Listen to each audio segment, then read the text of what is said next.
I've got a great idea. It's going to change the world. It's fantastic. It's going to blow your mind. It's my beautiful baby. Here's the thing. Everybody loves a beautiful baby. I mean, I was a beautiful baby. Here's me and my dad a couple days after I was born. So in the world of product design, the beautiful baby is like the concept car. It's the knockout. You know, you see it and you go, oh my God, I'd buy that in a second. So why is it that this year's new cars look pretty much exactly like last year's new cars? What went wrong between the design studio and the factory? See, today I don't want to talk about beautiful babies. I want to talk about the awkward adolescence of design. Those sort of dorky teenage years where you're trying to figure out how the world works. I'm going to start with an example from some work that we did on newborn health. So here's the problem. 4 million babies around the world, mostly in developing countries, die every year before their first birthday, even before their first month of life. It turns out half of those kids, or about 1.8 million newborns around the world, wouldn't make it if you could just keep them warm for the first 3 days, maybe the first week. So this is a newborn intensive care unit in Kathmandu, Nepal. All of these kids in blankets belong in incubators, something like this. So this is a donated Japanese atom incubator that we found in a NICU in Kathmandu. This is what we want. Probably what happened is a hospital in Japan upgraded their equipment and donated their old stuff to Nepal. The problem is, without technicians, without spare parts, donations like this very quickly turn into junk. So this seemed like a problem that we could do something about. I mean, keeping a baby warm for a week, that's not rocket science. So we got started. We partnered with a leading medical research institution here in Boston. We conducted months of user research overseas, trying to think like designers, human-centered design. Let's figure out what people want. We killed thousands of Post-it notes. We made dozens of prototypes to get to this. So this is the NeoNurture Infant Incubator, and this has a lot of smarts built into it, and we felt great. So the idea here is, unlike the concept car, we want to marry something beautiful with something that actually works. And our idea is that this design would inspire manufacturers and other people of influence to sort of take this model and run with it. Here's the bad news. The only baby ever actually put inside the NeoNurture incubator was this kid during a Time magazine photo shoot.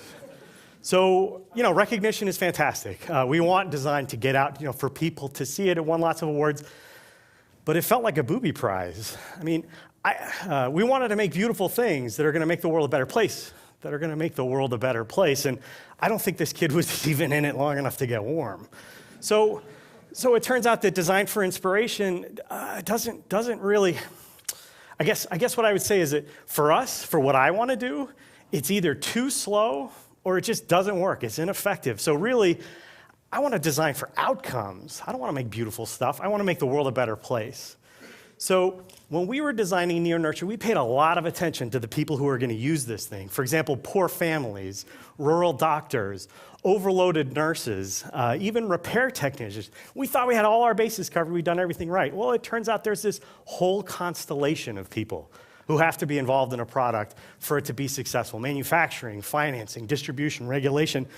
Michael Free at Pass says you have to figure out who will choose, use, and pay the dues for a product like this. And I had to ask a question, VCs always ask, well, sir, what is your business and who is your customer? Who is our customer? Well, here's an example. This is a Bangladeshi hospital director outside his facility. It turns out he doesn't buy any of his equipment. Those decisions are made by the Ministry of Health or by foreign donors, and it just kind of shows up. Similarly, here's a multinational medical device manufacturer. Turns out they got to fish where the fish are. So it turns out that in emerging markets, where the fish are sort of the emerging middle class of these countries, diseases of affluence, heart disease, infertility. So it turns out that design for outcomes, in one aspect, really means thinking about design for manufacture and distribution. Okay, that was an important lesson.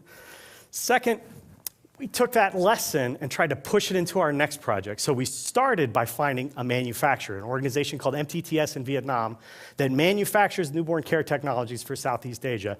Our other partner is East Meets West. This is an American foundation that distributes that technology to poor hospitals around that region. So we started with them saying, well, what do you want? What's a problem you want to solve? And they said, well, let's work on newborn jaundice. So this is another one of these like mind-boggling global problems. So jaundice affects 2/3 of newborns around the world.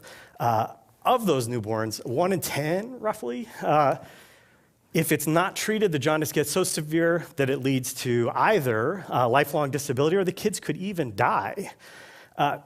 There's one way to treat jaundice, and that's what's called an exchange transfusion. So as you can imagine, that's expensive and a little bit dangerous. There is another cure. It's very technological. It's very complex, a little daunting. You got to shine blue light on the kid. Bright blue light on as much of the skin as you can cover. How is this a hard problem? So I went to MIT. Okay, we'll figure that out. So here's an example. This is an overhead phototherapy device that's designed for American hospitals, and here's how it's supposed to be used. So it's over the baby, illuminating a signal patient. Take it out of an American hospital, send it overseas to a crowded facility in Asia. Here's how it's actually used. The effectiveness of phototherapy is a function of light intensity. So these dark blue squares show you where it's effective phototherapy.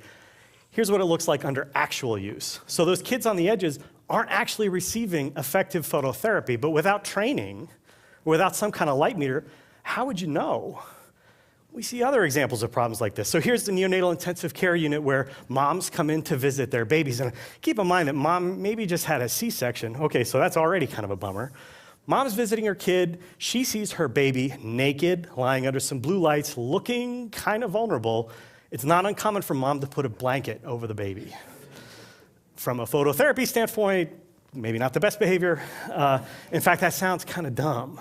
Except what we've learned is that there's no such thing as a dumb user, really, is what we've learned. There are only dumb products. We have to think like existentialists. It's not the painting we would have painted, it's the painting that we actually painted. It's the use designed for actual use. How are people actually going to use this? So similarly, when we think about our partner MTTS, they've made some amazing technologies for treating newborn illnesses. So here's an overhead warmer and a CPAP. They're inexpensive, really rugged. They've treated 50,000 kids in Vietnam with this technology. But here's the problem. Every doctor in the world, every hospital administrator has seen TV, curse those, ER reruns. Turns out they all know what a medical device is supposed to look like. They want Buck Rogers. They don't want effective. It sounds crazy, it sounds dumb, but there are actually hospitals that would rather have no equipment than something that looks cheap and crummy.